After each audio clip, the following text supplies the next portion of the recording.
بسم اللہ الرحمن الرحیم۔ حضرت سیدنا حسین کا بچپن۔ سید السادات حضرت سیدنا حسین کی کنیت ابو عبداللہ ہے۔ آپ نبی کریم صلی اللہ علیہ وسلم کے نواسے حضرت علی فاطمہ الزہرا کے چھوٹے صاحبزادے ہیں۔ حضرت حسین اپنے بھائی حضرت حسن سے 1 سال چھوٹے تھے، اس لیے ان کی عمر حضور اقدس کے وصال کے وقت اور بھی کم تھی، یعنی 6 برس 6 مہینے کی تھی۔ اس کے بارے میں رسول اکرم صلی اللہ علیہ وسلم کا ارشاد ہے کہ حسین مجھ سے ہے اور میں حسین سے ہوں۔ ہجرت کے 4 سال 3 شعبان جمعرات کے روز آپ کی ولادت ہوئی۔ اس خوشخبری کو سن کر جناب رسالت مآب تشریف لائے اور نواسے کو گود میں لیا، دائیں کان میں اذان اور بائیں میں اقامت کہی اور اپنی زبان منہ میں دے دی۔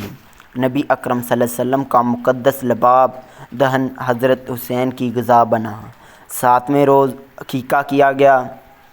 آپ کی پیدائش سے تمام خاندان میں خوشی اور مسرت محسوس کی جاتی تھی، مگر مستقبل میں کربلا کے میدان میں حضرت سیدنا حسین پر آنے والے سخت ترین حالات کا علم اللہ تعالیٰ کے علاوہ کسی کو نہیں تھا۔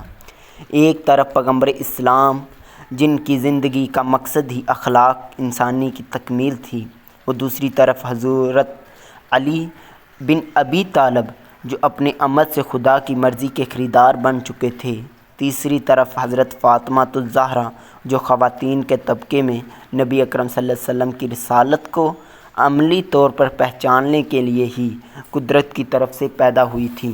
اس نورانی ماحول میں حضرت حسین کی پرورش ہوئی۔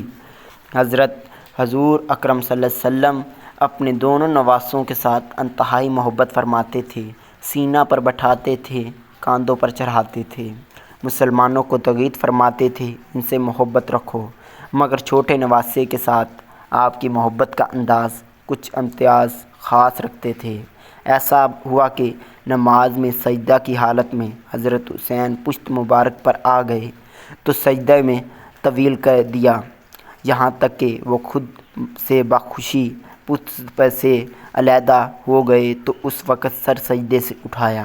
کبھی خطبہ پڑھتے ہوئے حضرت حسین مسجد کے دروازے سے داخل ہونے لگے اور زمین پر گر گئے تو رسول اکرم صلی اللہ علیہ وسلم نے اپنا خطبہ موقوف کر دیا اور ممبر سے اتر کر حضرت حسین کو زمین سے اٹھایا اور پھر ممبر پر تشریف لے گئے۔ مسلمانوں کو مطلع کیا گیا کہ دیکھو یہ حسین ہے، اسے خوب پہچان لو اور اس کی فضیلت کو یاد رکھو۔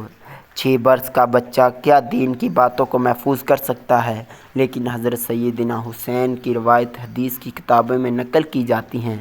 محدثین نے اس جماعت میں ان کا شمار کیا ہے جن سے 8 حدیثیں منقول ہیں۔ سیدنا حسین فرماتے ہیں، میں نے حضور اقدس سے سنا ہے کہ کوئی مسلمان مرد ہو یا عورت، اس کی کوئی مصیبت پہنچی ہو تو وہ عرصہ کے بعد یاد آئے اور یاد آنے پر وہ ان اللہ و انا الیہ راجعون پڑھے، اس کو اسی وقت ہی اتنا ثواب ملے گا جتنا کہ اسے مصیبت کے وقت پہنچا تھا۔ یہ بھی حضور اقدس کا ارشاد ہے، میری امت جب دریا پر سوار ہو اور سوار ہوتے وقت بسم اللہ مجریہا مرساہا ان ربی لغفور الرحیم پڑھے تو وہ یہ ڈوبنے سے امن کا ذریعہ ہے۔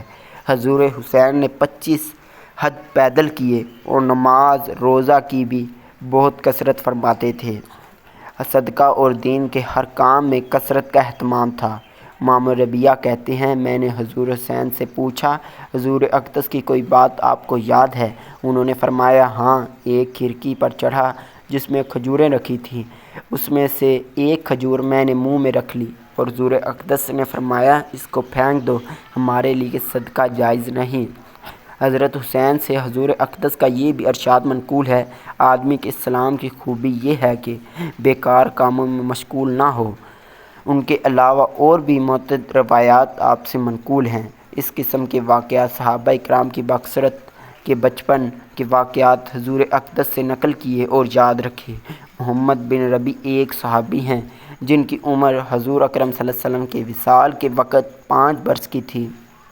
وہ کہتے ہیں کہ میں نے عمر بھر اس بات کو نہیں بھولوں گا کہ نبی اکرم صلی اللہ علیہ وسلم ہمارے گھر تشریف لائے یہ تھا حضور حسین اکرم صلی اللہ علیہ وسلم کا بچپن، جو نبی کریم صلی اللہ علیہ وسلم سے پیار اور ان سے جو حدیثیں منقول تھی اور جو ان کا بچپن تھا اور نبی کریم صلی اللہ علیہ وسلم کا ان سے کس طرح کا پیار تھا۔